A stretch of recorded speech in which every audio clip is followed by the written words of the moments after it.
Hi అండి. అందరికీ నమస్కారం. Welcome to my channel. ఈ వీడియోలో ప్రభుత్వ ఉద్యోగులకు మరియు పెన్షనర్ల యొక్క డిఏ, ఈహెచ్ఎస్, సిపిఎస్‌లపై ఉద్యోగ సంఘాల నాయకుల స్పందన.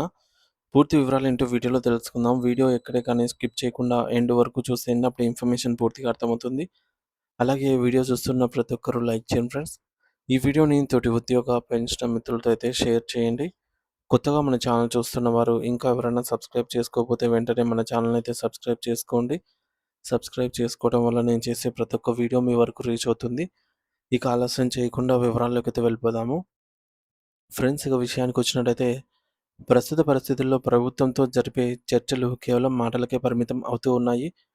అంతే తప్ప క్షేత్రస్థాయిలో ఉద్యోగులకైతే ఒరిగేదేమీ కనిపించడం లేదు. మరి ప్రభుత్వం చర్చలు జరపడం, ఇస్తామని హామీ ఇవ్వటం, ఆ తర్వాత ఏదో ఒక సాకుతో దాన్ని వాయిదా వేయటం అనేది ఇప్పుడు ఒక నిరంతర ప్రక్రియలాగా మారిపోయింది. నిజానికి రాష్ట్ర ప్రభుత్వ ఉద్యోగులకు 2023 జూలైలోనే కొత్త పీఆర్సీ అమల్లోకి కావాల్సి ఉంది. కానీ ఇప్పుడు మనం 2026 జూన్ నెలాఖరులో ఉన్నాం. మరొక 4, 5 రోజుల్లో జూలై రాబోతోంది. అంటే పీఆర్సీ గడువు ముగిసి సరిగ్గా 3 సంవత్సరాలు లేదా 36 నెలల సుదీర్ఘ కాలం పూర్తవుతోంది.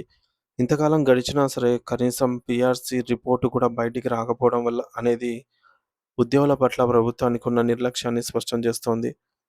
అయినప్పటికీ కొంతమంది ఉద్యోగ సంఘ నాయకులు మాత్రం తామేదో గొప్ప చేశామని, ప్రభుత్వంపై ఒత్తిడి తెస్తున్నామని గొప్పలు చెప్పుకుంటూ కాలయాపన చేస్తూ ఉన్నారు. నిన్న గౌరవనీయులైనటువంటి ముఖ్యమంత్రి గారు పీఆర్సీ విషయంలో తన మాట నిలబెట్టుకుంటానని చెప్పడం విశేషం. అయితే సరిగ్గా నెల రోజుల క్రితం ఉద్యోగ సంఘాలతో జరిగినటువంటి సమావేశంలో కూడా తక్షణమే పీఆర్సీ రిపోర్ట్ వస్తుందని, అమలు చేస్తామని ఇవే మాటలు చెప్పారు. మరి ఆ సమయంలో పత్రికల్లో, న్యూస్ ఛానల్స్‌లో ప్రభుత్వ ఉద్యోగులకు భారీ ఊరట ఇవ్వబోతుందని రకరకాల వార్తలొచ్చాయి. కానీ వాస్తవంలో ఒక్క అడుగు కూడా ముందుకు పడలేదు. ఇక ఉద్యోగుల ఆరోగ్య భద్రతకు సంబంధించి ఈహెచ్ఎస్ పథకం పరిస్థితి మరీ దారుణంగా ఉంది. జూన్ నెల నుంచి దీన్ని పటిష్టంగా అమలు చేస్తామని చెప్పి ఉద్యోగుల జీతాల నుంచి డబ్బులు కూడా కట్ చేసుకున్నారు. డబ్బులు కట్ చేసుకున్నారే తప్ప హాస్పిటల్స్‌లో చికిత్స మాత్రం అందడం లేదు. ఇది ఉద్యోగులను నిలువున వంచించడమే అవుతుంది. మరోవైపు సర్వీస్‌లో ఉన్న ఉద్యోగి ఎవరైనా మరణిస్తే వారి కుటుంబానికి ₹1,00,00,000 ఆర్థిక సాయం ఇస్తామని ప్రభుత్వం ప్రకటించింది. ఇది వినటానికి చాలా సంతోషకరమైన విషయం. ఎందుకంటే ఇది ఇంటి యజమానిని కోల్పోయిన ఆ కుటుంబానికి ఆ సొమ్ము పెద్ద ఆసరాగా అయితే నిలుస్తుంది. కానీ ఉద్యోగుల ప్రధాన వాదన ఏమిటంటే, మనిషి బ్రతికున్నప్పుడు ఇవ్వాల్సిన జీతాలు, బకాయిలు, పీఆర్సీ ప్రయోజనాలు ముందుగా ఇస్తే బాగుంటుంది కదా! చనిపోయిన తర్వాత వచ్చే ₹1,00,00,000 కంటే బ్రతికున్నప్పుడు సకాలంలో అందే జీతభత్యాలు వారి కుటుంబ పోషణకు, పిల్లల చదువులకు, ఆరోగ్యానికి ఎంతో అవసరము. నిజానికి టర్మ్ ఇన్సూరెన్స్ వంటి పథకాలు ప్రైవేట్‌లో నెలకు 500 లేదా ₹1000 కడితేనే ₹1,00,00,000 బీమా వస్తూ ఉన్నాయి. ప్రభుత్వం బకాయిలు లేకుండా జీతాలు ఇస్తే ఉద్యోగులే అటువంటి ఇన్సూరెన్స్‌లు ప్లాన్ చేసుకోగలుగుతారు. పీఆర్సీ సకాలంలో అమలు చేస్తే ఈ యొక్క అదనపు పథకాల అవసరమే ఉండకపోవచ్చు. మరి ప్రస్తుత వేగాన్ని బట్టి చూస్తే పీఆర్సీ రిపోర్టు బయటకొచ్చి దానిపై చర్చలు జరిగి అది అమలు కావడానికి కనీసం మరొక 6 నెలల సమయం పడుతుంది. అంటే 2026లో పీఆర్సీ అమలవుతుందని ఆశించడం దాదాపు అసాధ్యం.